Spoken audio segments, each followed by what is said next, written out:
you're enjoying how that desire evolves and changes and never ends? You like it that you never get it done? That you never check the final thing off your list? There it's done. I wanted these things, I have achieved them, and now I am done. You don't get there, do you? And we want to let you know that we don't get there either. In other words, there is not an ending to life. That's why we call it eternal. And so an important component or prerequisite or basis for eternal life is something to keep calling it forth. In other words, what can you think of that might continue to inspire eternal life? Interesting, because many humans stand in their physicality looking to something outside of it for that inspiration. They seem to believe that what they call God, or what is soul or source or spirit, that what that is already so far out ahead of them that they can get all the inspiration that is ever needed from that already accomplished understanding. And we sort of get why human might think that, because clearly you look around your physical planet, and while you have become very productive, you are so good at what you do. You've become masters at so many things. Still, you have not launched another Earth into orbit. You can't even fathom scraping enough dirt together to do it. In other words, it's so obvious to anyone who is thinking at all that there is something beyond what is understood from physical perspective that is behind the creation of and the maintenance of and the well-being of this extraordinary life experience out here on the leading edge of planet Earth. An Earth spinning in its orbit in perfect proximity to other planets. That in and of itself must give you pause and must be the basis for your reason to come to the conclusion that there is something really wise out there, and apparently pretty benevolent, because we keep spinning. There must be something. I will seek my inspiration from that. It's a common decision of many humans over the time that man has been here. But we want you to understand that what you call God, or what you think of as source, what you think of as that non-physical spirit from which you have come forth, we want you to understand that that continues to expand and evolve.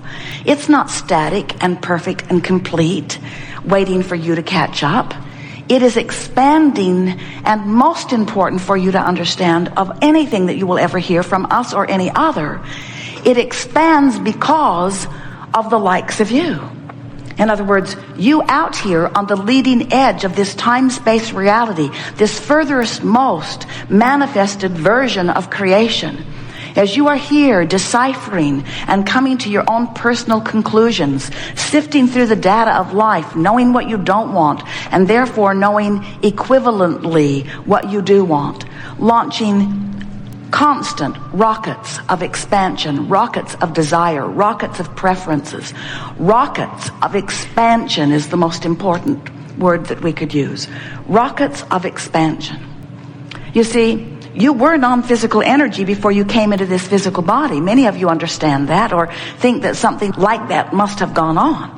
But what few humans really understand in the intimate way that we want you to, and believe that you will as a result of our conversation here today, what most humans don't understand is that while they were non-physical energy prior to coming into this physical body, even now you are in this physical body, the larger part of you still remains non-physical, vibration, energy, consciousness. The larger part of you still remains as this source energy.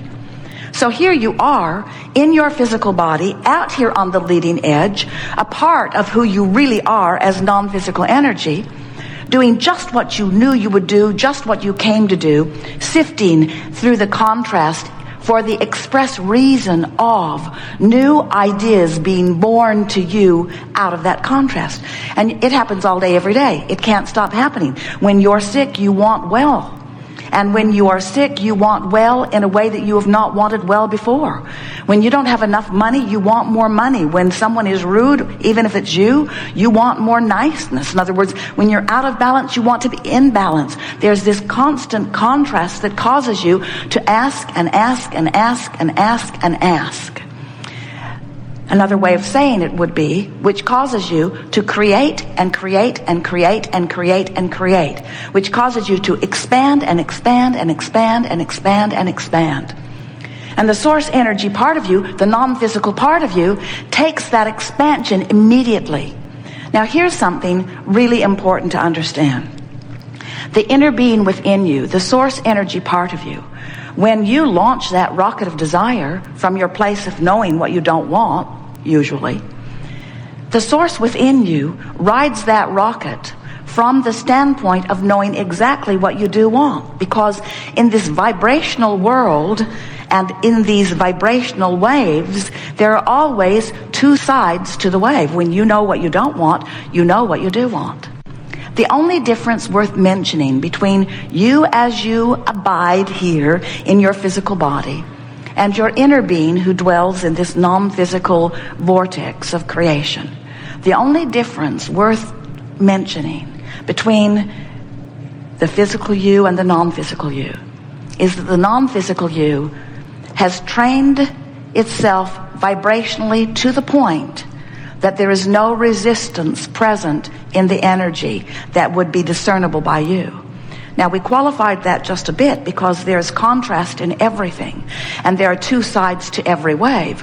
We're just telling you that the non-physical wave doesn't have the dips and swings in it that the physical wave does. That's why we label you leading edge. You're sifting through greater contrast, but as a result of that, you're coming to bigger conclusions. You're making more happen through the life that you're living.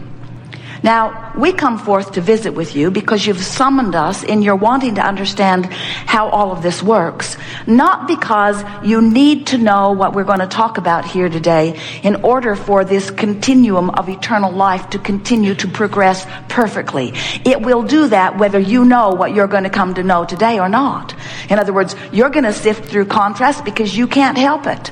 And you're going to know what you don't want because you can't help it. And you're going to give birth to rockets of desire about what you would prefer because you can't help that. In other words, these are the natural consequences of sifting through contrast in a leading edge environment. All of that is going to take place whether you understand what we're going to talk about here today or not.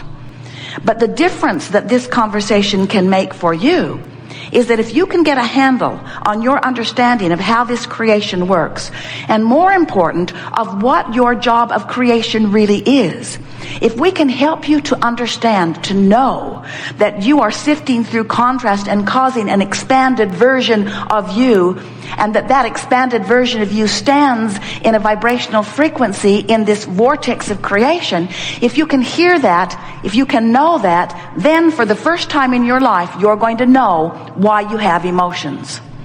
Because your emotions, every single one of them, are indicators that let you know how aligned you are with this further expanded most version of you, or how misaligned you are, how much allowing you've got going on, or how much resistance you've got going on. This life is causing you and us to expand. But the difference between you and us is that when your life causes that expansion, we take it immediately. We hold the vibrational frequency of it because we've practiced the higher, less resistant frequencies, and it is natural and easy for us to do that. You, dear hearts, however, have not practiced the higher frequencies. You often beat the drum of what's gone wrong. You probe and poke at that problem in a justifiable attitude for way, way longer than is necessary and way, way longer than is helpful. And that's what we're going to talk about here today. We want you to adore the contrast. We all do. Some of you might say, well, sure, Abraham, you adore our contrast. Our contrast on which you get expansion. I think I get why you would like our contrast. We do. But we've come to help you like it too. We want you to understand that when contrast causes that expansion, that the most joyful experience of life, whether it is us living it or you living it, is moving into that new expansion. And we do it fast and quick. We do it instantaneously, and you can too. You don't have to linger in a justifying attitude. You don't have to explain to anyone why you would prefer that over this. But you do have to stop beating the drum of what you do not want, which was the catalyst that gave birth to the expanded version of you.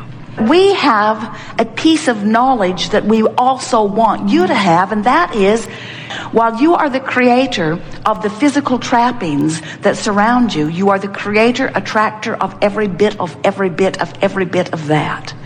The most important thing that we want you to understand is that you are the creator of you. And you are more than the you that you have been taking credit for. You are the creator of the expansion of that which is you.